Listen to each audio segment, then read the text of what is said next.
हाय दोस्तों, hello everyone. तो finally CSEET पास होने के बाद जैसे ही आप सब एग्जीक्यूटिव में आए, पहले तो आप सबका एग्जीक्यूटिव में स्वागत है। Many congratulations to all of you. और जैसे ही आप लोग एग्जीक्यूटिव में आए, आपके सामने एक नई परेशानी तैयार खड़ी थी और भयंकर डाउट्स हैं सब लोगों के उस मैटर पर कि सर CS एग्जीक्यूटिव में ओल्ड सिलेबस ऑप्ट करें या न्यू। ओल्ड के रजिस्ट्रेशन कब तक है, न्यू के रजिस्ट्रेशन कब से स्टार्ट हैं, ओल्ड होने में डिफरेंस क्या है, ओल्ड बेटर है न्यू बेटर है, जून एग्ज़ाम दें हम या दिसंबर में एग्ज़ाम दें। ऐसे बहुत सारे डाउट्स हैं, तो उन सब डाउट्स का हम आज इस वीडियो में डिस्कशन करेंगे। और इसके बाद भी आपके जो डाउट्स बचते हैं वो आप बिल्कुल वीडियो देखने के बाद कमेंट्स करके डेफिनेटली पूछ सकते हैं। I will revert you. So let's start. ICSI का नया सिलेबस 2022। तो जैसे ही आप इस सिलेबस को बेटा पढ़ोगे ना, सबसे पहले आपको यहाँ ये देखना चाहिए कि अगेन एग्जीक्यूटिव का सिलेबस दो ग्रुप में डिवाइडेड है, ग्रुप 1 एंड ग्रुप 2। बट यहाँ आपको मिलेंगे न्यू सिलेबस के ग्रुप 1 और ग्रुप 2। बट मैं आपको कंपैरिजन बताता हूँ न्यू सिलेबस और ओल्ड सिलेबस के ग्रुप 1 और ग्रुप 2 में। सबसे पहले ओल्ड सिलेबस के ग्रुप 1 में 4 सब्जेक्ट थे: company law, jurisprudence, interpretation and general laws, setting up of business entities and closure और टैक्स। चारों 100 मार्क्स के।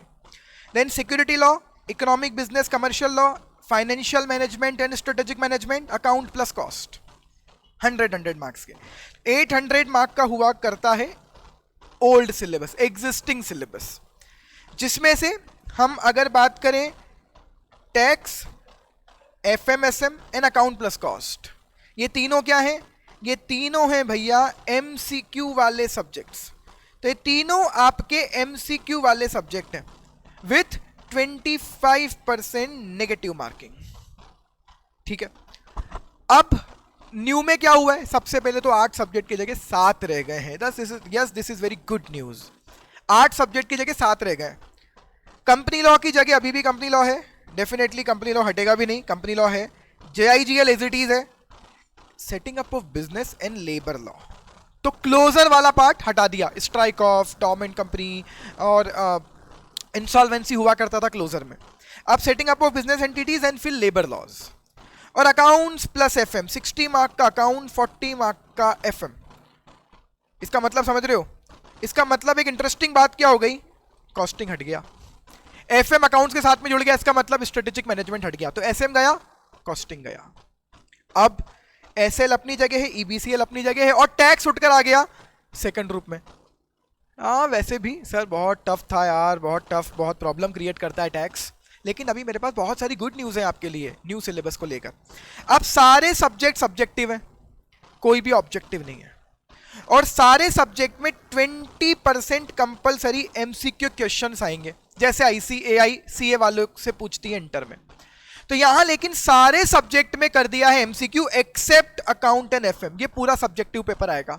बाकी सब में 100 मार्क का पेपर जो भी है, इसको अकाउंट्स और FM को छोड़कर 100 मार्क के पेपर में 80 मार्क्स सब्जेक्टिव, 20 मार्क्स MCQ। ये होने वाला है। अब सबसे अच्छी बात, SM गया, कॉस्ट गया, वो तो ठीक है। अब इंटरेस्टिंग बात क्या? अकाउंट्स में से अननेसेसरी चैप्टर हटा दिए हैं। बहुत सारा डिडक्शन हुआ है कोर्स में, अकाउंट के कोर्स में। Yes, right. एक और इंटरेस्टिंग बात, सबसे खतरनाक सब्जेक्ट टैक्स, इसमें जितने भी ऐसा बोल सकते हैं कि unnecessary chapters, unnecessary topics, TDS topics, मतलब परेशान करने वाले टॉपिक्स सब हटा दिए। तो टैक्स का सिलेबस बहुत सॉर्टेड हुआ, अकाउंट का सिलेबस सॉर्टेड हुआ, कॉस्ट गया, स्ट्रेटेजिक मैनेजमेंट गया। ये बेनिफिट्स हैं। और नया बेनिफिट, टैक्स MCQ बहुत डेंजरस हुआ करता है। सब्जेक्टिव हो जाने से थोड़ी सॉर्टेड हो जाएंगी क्वेश्चन पूछने के तरीके। वो भयंकर अंट शंट जगह के क्वेश्चंस नहीं पूछेंगे। कौन सा फॉर्म भरना है, असेसमेंट के कुछ तो भी क्वेश्चंस नहीं पूछ पाएंगे। अब सब्जेक्टिव हो जाने से क्वेश्चन सॉर्टेड होंगे और सब्जेक्टिव हो जाने से एटलीस्ट स्टेप मार्किंग तो मिलेगी और नेगेटिव मार्किंग भी नहीं है सब्जेक्टिव हो जाने के बाद। तो बहुत सारे फायदे न्यू सिलेबस में जाने के। तो सर फिर न्यू में चले जाएं। अब उसी बात का हम डिस्कशन कर रहे हैं। और एक और चीज़, आपके इस वीडियो के साथ में मैं आप लोगों को एक लिंक दे दूंगा जिससे आपको ICSI का जो सिलेबस मैं आपके लिए अभी डिस्कस कर रहा था, ये आपको उस लिंक पर मिल जाएगा, आप खुद भी उसे चाहे तो पढ़ लें। That why I am saying कि बहुत सारी चीजें, बहुत सारा कोर्स कट शॉर्ट हुआ है। अब नया डाउट कि सर हमारे पास दो ऑप्शन है, जून 23 में एग्जाम दें या दिसंबर 23 में। हमें बहुत लोग कुछ सलाह दे रहे हैं, बहुत लोग कंफ्यूज कर रहे हैं सर, कुछ क्या बोल रहे हैं, कुछ सीनियर्स क्या बोल रहे हैं। तो बेटा सबसे पहले तो आप ये तय करें कि आपके सलाहकार कौन हैं। दुर्योधन ने किसी और से सलाह ली थी, अर्जुन ने किसी और से सलाह ली थी, अर्जुन ने सलाह ली थी भगवान श्री कृष्ण से।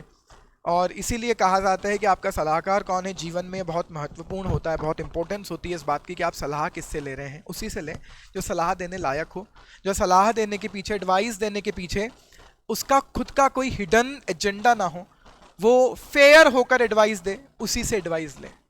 अब ये भी डिसाइड फिर आप भी कर लें कि इन पैरामीटर्स पर कौन कौन खरा उतरता है। एक्सपीरियंस्ड हो, उसका इंटेंशन अच्छा हो, उसका कोई ट्रैक रिकॉर्ड अच्छा हो, उसी से सलाह लें, हर किसी से सलाह ना लें। जून 23 या दिसंबर 23, सबसे भयंकर डाउट तो ये है सर, क्योंकि इसी से तय होना है कि ओल्ड में जाए न्यू में जाए। रीजन, क्योंकि बेटा 31 जनवरी तक ओल्ड सिलेबस में रजिस्ट्रेशन होंगे, मतलब 1 फरवरी 2023 के बाद से स्टार्ट होंगे न्यू सिलेबस के रजिस्ट्रेशन। तब तक अगर आप रजिस्ट्रेशन करवाना चाहते हैं तो करवा लें। उसमें भी अगर आप अभी कल तक 30 नवंबर 2022 तक रजिस्ट्रेशन करवा लें तो जून में आप दे सकते हैं बोथ ग्रुप, और अगर आप नवंबर के बाद 31 जनवरी 23 तक रजिस्ट्रेशन करवा लें तो जून में आप दे सकते हैं कोई भी एक single group. Clear? I again have certain doubts कि बच्चे वापस से ना पूछें कि आप रजिस्ट्रेशन की डेट्स बता दो, इसीलिए क्लैरिटी रख रहा हूं। जून में बोथ ग्रुप 30 जनवरी 22, जून में एक ग्रुप 31 जनवरी 23 तक रजिस्ट्रेशन करवा सकते हो। सर अब फाइनली बताओ करना क्या है सर, करवाएं या नहीं करवाएं? वापस से आते हैं मुद्दे पर। बेटा सुनो, मेरे ओपिनियन में you should take around 9 to 10 months to prepare executive. बेटा पहले भी ना CACT आने के पहले बच्चों को, जैसे फॉर एग्जांपल बच्चों ने 12th का एग्जाम दिया 2022 में, तो लाइक वो फाउंडेशन का एग्जाम दे रहा है 23 जून 23 में। ऑल राइट, या तो वो दिसंबर 22 में एग्जाम देता था या वो उसके बाद फिर जून 23 में एग्जाम देता था, एक साल लेकर। अगर ये दिसंबर 22 में पास करता था फाउंडेशन तो बेटा इसे एग्जीक्यूटिव देने को मिलता था दिसंबर 23 में, और अगर ये जून 23 में पास करता तो इसे एग्जाम देने को मिलता जून 24 में। इसका मतलब समझ रहे हो आप? आज से इवन 2-2.5 साल पहले तक बच्चों को 1 साल के गैप के बाद ही एग्जाम देने की एलिजिबिलिटी दी जाती थी। ये इंस्टीट्यूट ने क्या पता क्या किया है कि 4 महीने में, जनवरी में पास करो, जून में एग्जाम दे दो। बेटा मैं फिर बहुत रिस्पॉन्सिबिलिटी के साथ बोल रहा हूं, हलवा नहीं है। बच्चे मानने की कोशिश करते हैं बट हलवा नहीं है। It's not that much easy. मैं ये नहीं कह रहा हूं इम्पॉसिबल है, हम तो हर बार कोशिश करते हैं, हम तो हर बार जान झोंक देते हैं बच्चों की पढ़ाई करवाने के लिए, हम तो हर बार हमारा 100% देते हैं, बच्चे भी देते हैं। बट क्या कैपेबिलिटी है, क्या उतना डाइजेस्ट हो पाएगा, वो सब हमें समझना पड़ेगा। ये कोई दौड़ नहीं चल रही है, बहुत पेशेंस चाहिए होता है CS करने के लिए। कोई दौड़ नहीं चल रही है कि आप 1.5-2 साल में CS बन जाओगे। अच्छे से पढ़ो, अच्छे से अब्जॉर्ब करो चीज़ों को, उसके बाद एग्जाम दो यार, चीज़ें समझ भी आएंगी, पढ़ने में भी मजा आएगा, एग्जाम देने में भी मजा आएगा। सो ये पहले तो यही होता था, अब इंस्टीट्यूट कह रहा है कि जून 23 में भी आप चाहें तो एग्जाम दे दो। तो सर देना है क्या? बेटा देना है या नहीं देना है टाइम से डिसाइड मत करो, कैपेबिलिटी से डिसाइड करो। दौड़ की वजह से डिसाइड मत करो, अपनी क्षमताओं के बेसिस पर डिसाइड करो। अब मैं बताता हूं, जून 23 क्या बोथ ग्रुप देना पॉसिबल है? बिल्कुल पॉसिबल। इम्पॉसिबल तो है ही नहीं ना। हमने तो पिछली बार भी जून 22 में बच्चों को एग्जाम दिलवाया, जिन्होंने नवंबर 21 में CACT पास किया, उन्हें जून 22 में एग्जाम दिलवाया, उनसे पास भी हुए कुछ बच्चे। 6 महीने में ही पास हो गए कई बच्चे बोथ ग्रुप्स। लेकिन क्या करना चाहिए? क्या जून 23 देना चाहिए? जून 23 में सर ऑप्शन 2 हैं, या तो ग्रुप 1 दे दें या ग्रुप 1 एंड ग्रुप 2 दोनों अपीयर कर दें सर। अच्छा, ये सिलेबस कौन सा चलेगा बेटा? ये तय है कि जून में एग्जाम देना है तो ओल्ड से ही देना है। ऑल राइट, अब आप ग्रुप 1 देते हैं तो आप मानकर चलें, हम क्या कह रहे हैं आपसे, आप मानकर चलें मार्च तक आपका सिलेबस खत्म हो जाएगा। दिसंबर, जनवरी, फरवरी, मार्च, 4 महीने, करीब करीब 5 आवर्स अ डे की क्लासेस और करीब करीब 4 to 5 आवर्स अ डे आपको घर पर पढ़ना है। ठीक है, ये कर लेना। बोथ ग्रुप देना है, करीब करीब 8 आवर्स की क्लासेस और करीब करीब 6 to 7 आवर्स की घर पर सेल्फ स्टडी। ऑल राइट, ये कर लो अगले 6 महीने तक। ये भी हो सकता है, इम्पॉसिबल तो कुछ है ही नहीं, कर सकते हो। यहां मेरा फेयर ओपिनियन क्या है? मेरा फेयर ओपिनियन ये है कि एटलीस्ट बोथ ग्रुप तो आप ट्राई भी मत करो जून 23 में। तो वो बच्चे जिन्हें बोथ ग्रुप देना है, AIR टारगेट कर रहे हैं, मेरी एडवाइस तो बेटा होगी, अनपॉपुलर ओपिनियन हो सकती है क्योंकि मेरे इंटेंशन बहुत अच्छे हैं, पवित्र हैं। इस इंटेंशन से कि अभी बच्चों को ले आओ, जैसे तैसे एडमिशन हो जाए, फीस ले लें, फिर देखेंगे इनसे, मैं नहीं चाहता हूं ऐसा। मैं बच्चे को परेशान होता हुआ नहीं देख सकता क्योंकि मैं भी कभी स्टूडेंट था, मैं हमेशा वही सोच के एडवाइस देता हूं। सो मेरा fair opinion, don't go for both the groups in June. बहुत हेक्टिक हो जाता है। आप एक्स्ट्रा ऑर्डिनरी हो, आपको भी लगता है इतना सब कुछ कर सकते हो यार, अगले 6 महीने 8 घंटे की क्लास, 7-8 घंटे की सेल्फ स्टडी, क्योंकि बहुत ज्यादा टाइम नहीं मिलेगा, अप्रैल आधा और मई यही मिलेगा आपको सेल्फ स्टडी के लिए। ये कर सकते हो तो बोथ ग्रुप भी दे सकते हो, अदरवाइज एक ग्रुप 2 ग्रुप 1, अगर आपको जून में एग्जाम देना ही है तो। बट यस, ये करना पड़ेगा। 10-11 घंटे आप डेली पढ़ने का शेड्यूल बना लो अपना ग्रुप 1 के लिए भी, मई 23 में, जून 23 में अगर देना है तो। लेकिन सर अगर हमने जून 23 में बोथ ग्रुप दिए, दोनों फेल हो गए, तो सर दिसंबर 23 में ओल्ड सिलेबस से देंगे या न्यू से? दोनों से दे सकते हो। दिसंबर 23 से लेकर 24 तक ओल्ड सिलेबस भी चलेगा एग्जाम, न्यू सिलेबस के एग्जाम भी चालू हो जाएंगे। आप ओल्ड में भी दे सकते हो, न्यू में भी दे सकते हो। सर न्यू में देना है सर, जून 23 में बोथ ग्रुप देना है और फेल हो जाए बोथ द ग्रुप्स, क्या दिसंबर 23 में बोथ ग्रुप दे सकते हैं? दे सकते हैं। न्यू से दे सकते हैं सर, न्यू सिलेबस से दे सकते हो, ओल्ड से दे सकते हैं, दे सकते हो। सर न्यू में माइग्रेट करवाने के लिए क्या करना पड़ेगा? माइग्रेशन का एक फॉर्म भरना पड़ेगा ICSI को, वो माइग्रेट कर देंगे। ठीक है सर, हमने जून 23 में एक ग्रुप दिया, ग्रुप 1, जून 23 में ओल्ड से ग्रुप 1 दिया और पास हो गए। कौन कौन से सब्जेक्ट पास हो गए भैया आप? CL, JIGL, ASB, EC और टैक्स पास हो गए। अब सर मुझे ग्रुप 2 देना है ओल्ड से, दिसंबर 23 में दे दो। कौन से 4 सब्जेक्ट देने पड़ेंगे? अब आपके पास 2 ऑप्शन है कि दिसंबर 23 में ग्रुप 2 ओल्ड से देना है क्या, या दिसंबर 23 में ग्रुप 2 न्यू से देना है क्या। ओल्ड से देना है तो security law, EBCL, accounts plus cost और FM प्लस SM देना है। ओके, और समझदारी क्या है? समझदारी यह है कि दिसंबर 23 में तो न्यू से ही देना, एक सब्जेक्ट कम हो जाएगा, तो SL देना है, EBCL देना है, अकाउंट प्लस कॉस्ट देना है क्या? नहीं देना, क्योंकि अकाउंट्स तुमने अकाउंट्स प्लस कॉस्ट देना है क्या सर? आपने ओल्ड में क्या दिया था? टैक्स। अब बेटा न्यू में तो यहां टैक्स है सेकंड ग्रुप में, तो बेटा आपको टैक्स नहीं देना, क्योंकि टैक्स ऑलरेडी ग्रुप 1 में आप पास करके आए हो ना, तो आपको क्या देना है फिर? अकाउंट प्लस FM जो फर्स्ट ग्रुप में बच गया था। तो जो फर्स्ट ग्रुप के न्यू सिलेबस में गया अकाउंट्स प्लस FM, आपको वो देना है, प्लस SL और EBCL देना है। अगर आप दिसंबर 23 में सेकंड ग्रुप देना चाहते हो, जून 23 में फर्स्ट ग्रुप पास होने के बाद, उसमें क्या करना पड़ेगा? SL और EBCL में मिलाकर 100 मार्क्स लाने पड़ेंगे और अकाउंट प्लस FM में इंडिविजुअली 50 मार्क्स लाने पड़ेंगे। ऐसा जनरली अभी तक तो यही चलता है। ऐसा करके आपको 150 मार्क्स लाने पड़ेंगे दिसंबर 23 में। ऑल राइट, ये भी डाउट क्लियर हो गया? बहुत जबरदस्त डाउट है आजकल ये।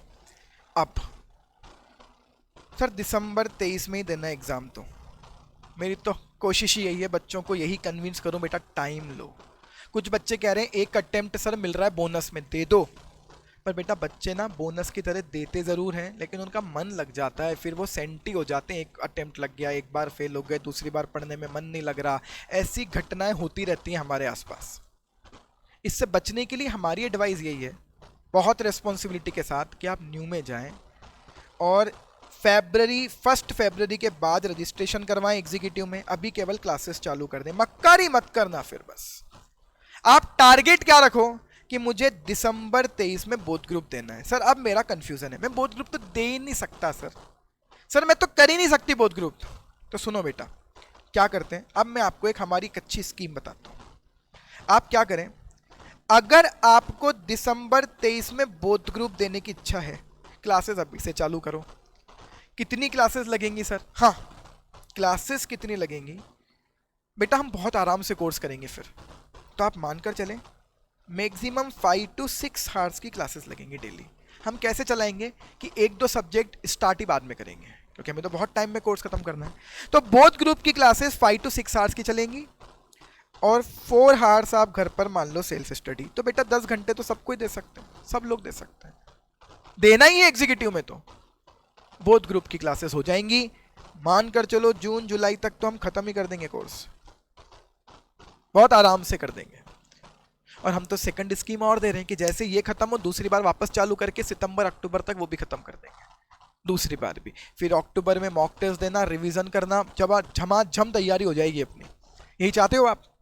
सर लेकिन अगर मुझे दिसंबर 23 में केवल एक ग्रुप ही देना है, बिल्कुल कोई दिक्कत नहीं है इसमें भी, लेकिन आप ग्रुप अपीयर भले ही फर्स्ट करें, लेकिन आप क्लास बोथ ग्रुप की ही करना, टाइम वेस्ट मत करना।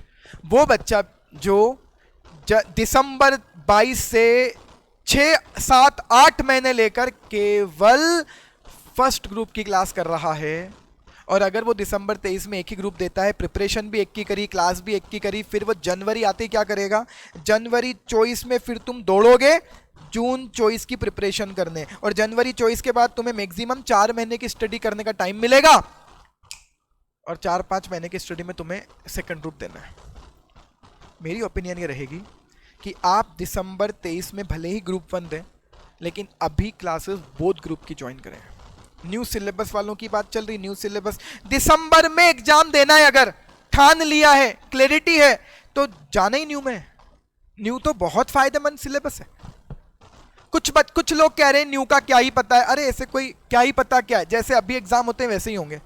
सिलेबस कम ही हो गया है, टैक्स जैसा सब्जेक्ट कम हो गया, सब्जेक्टिव हो गया, अकाउंट जैसा, एफएम जैसे सब्जेक्ट सब्जेक्टिव हो गए, तो ये थोड़े से ज़्यादा कंपेरेटिवली स्कोरिंग बन जाएंगे। अकाउंट का सिलेबस कम कर दिया है, एसएम कॉस्ट हटा दिया, कितने सारे फायदे हैं न्यू सिलेबस के। तो दिसंबर 23 में एग्जाम देना है, तब तो देना ही न्यू से है।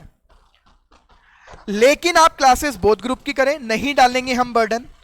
स्पेशली क्या होगा बेटा, जैसे सेकंड ग्रुप में सिक्योरिटी लॉ है, टैक्स है, ये सब्जेक्ट आप 2 बार बिल्कुल पढ़ो बेटा, जरूरत है, ये पढ़ने पड़ेंगे। डाइजेस्ट होने में टाइम लगता है इनको, अब्जॉर्ब लेट कर पाता है नॉर्मल बच्चा। तो आप दोनों ग्रुप की क्लासेस स्टार्ट करें, 5 to 6 आवर यहाँ पढ़ें क्लास में, 4 आवर्स सेल्फ स्टडी कर लें, सफिशिएंट है, बहुत मज़े से दिसंबर तक आप बोथ ग्रुप कर लोगे। और अगर टाइम अप्रोप्रिएट हुआ, आपने अच्छे से पढ़ाई करी और अच्छा माइंडसेट हुआ, आपका समय अच्छा हुआ, तो आप दिसंबर में भगवान करे बोथ ग्रुप ही अपेयर करें, बोथ ग्रुप ही दे दें। आपका डर भी खत्म हो जाए यार कि बोथ ग्रुप दे सकते हैं या नहीं। कोई रॉकेट साइंस थोड़ी, कोई अलग से व्यक्ति थोड़ी उतर कर आता है जो बोथ ग्रुप के एग्जाम देता है। हम जैसे ऑर्डिनरी लोगों ने भी दिया और पास हुए हर बार यार, तो नो नीड टू वरी। लेकिन मेरी अभी भी पर्सनल व्यक्तिगत तौर पर सलाह है आपको कि 1 साल का समय लेकर ही पढ़ाई करनी चाहिए इस एग्जीक्यूटिव प्रोफेशनल जैसे कोर्सेज की। भाग दौड़ में ना रहें। कुछ बच्चे कह रहे हैं सर डिले हो जाएगा, 6 महीने लेट हो जाएंगे, तो you need to ensure it कि आप अगला 6 महीना अपना वेस्ट ना करें। जून जल्दी लग रहा है, दिसंबर लेट लग रहा है, अब बेटा ऐसा तो कर नहीं सकते इंस्टीट्यूट क्यों नहीं तुम्हारे लिए सितंबर में एग्जाम ले लें, नहीं होगा ना ये। तो थोड़ा सा समझदारी रखें। इंस्टीट्यूट आपको भले ही कह रहा है कि जून में एग्जाम देने के लिए आप एलिजिबल हो, कैपेबल हो क्या, ये आप डिसाइड करो। कैपेबिलिटी यहां से डिसाइड होगी, इतना कर सकते हो क्या आप, इतने घंटे की पढ़ाई डेली अगले 4 महीने तक, अगले 6 महीने तक कर सकते हो क्या इतनी भयंकर टेंशन में? कर लो भैया, इम्पॉसिबल कुछ भी नहीं है, हम तो करवा ही रहे हैं, बहुत बच्चे कर भी रहे हैं। लेकिन अगर आप ऑर्डिनरी हो और 1 साल का समय लो यार, बस इंश्योर करना कि 1 साल आप टाइम वेस्ट ना करो, इंश्योर करना आप अपना 100% दो, सिंसियरिटी के साथ पढ़ो, चीजें अब्जॉर्ब भी कर पाओगे, बहुत अच्छे से समझ में भी आएंगी, क्लैरिटी भी होगी प्रोफेशन को लेकर। और यार ऐसे कोई बहुत बड़ी बात नहीं होती है ये, जून की जगह दिसंबर में देना कोई बहुत बड़ा टाइम गैप नहीं है। सीएस के बच्चों को, सीए के बच्चों को थोड़ा सा पेशेंस रखना ही चाहिए। मैं ये नहीं कह रहा कि हम फेल होते रहें, हमारी तो हमेशा कोशिश होगी कि आप पास हो, इसीलिए तो इतनी एडवाइस दे रहे हैं। बट इसका मतलब ये गलत ना लिया जाए कि यार ये तो लोगों के टाइम की वैल्यू नहीं कर रहे। हमको तो बच्चों के कॉन्फिडेंस की बहुत वैल्यू है, हम बच्चों को कॉन्फिडेंस लूज नहीं करना चाहते, बच्चों का, बच्चों की प्रिपरेशन अच्छे से करवाना चाहते हैं, उनके दिमाग में जबरन में कोई चीज़ भरने की जगह उनके दिमाग में समझाकर चीज़ें इन्फ्यूज़ करना चाहते हैं, टाइम देकर पढ़ाना चाहते हैं। और जो जल्दी पढ़ना चाहता है हम तो उसके लिए भी ready, we are ready for both type of students. ये स्टूडेंट तय करे उसे क्या करना है। So it's up to you. सलाह किसी अच्छे व्यक्ति से ही लें, और मुझे लगता है इस वीडियो के बाद आपको बहुत ज़्यादा किसी से सलाह लेने की ज़रूरत नहीं पड़ेगी। So all the best guys, I hope मैं सारे डाउट्स आपके क्लियर कर पाया। और भी अगर आपके इससे रिलेटेड कुछ और डाउट्स हैं तो आप इस यूट्यूब वीडियो पर कमेंट ज़रूर कर दें कि वो डाउट है आपका। वीडियो कैसा लगा ये भी ज़रूर बताना, क्या मैं आपके डाउट्स क्लियर कर पाया। और बिल्कुल आप इस वीडियो को अपने दोस्तों के साथ ज़रूर शेयर करें, क्योंकि बहुत मैसेजेस में परेशान हो चुका हूँ व्हाट्सएप और इंस्टाग्राम पे इसी तरह के मैसेजेस के रिप्लाई करते करते। तो आई होप ये उन सभी बच्चों के डाउट्स सॉल्व कर देगा। All the best guys, welcome to the CS executive.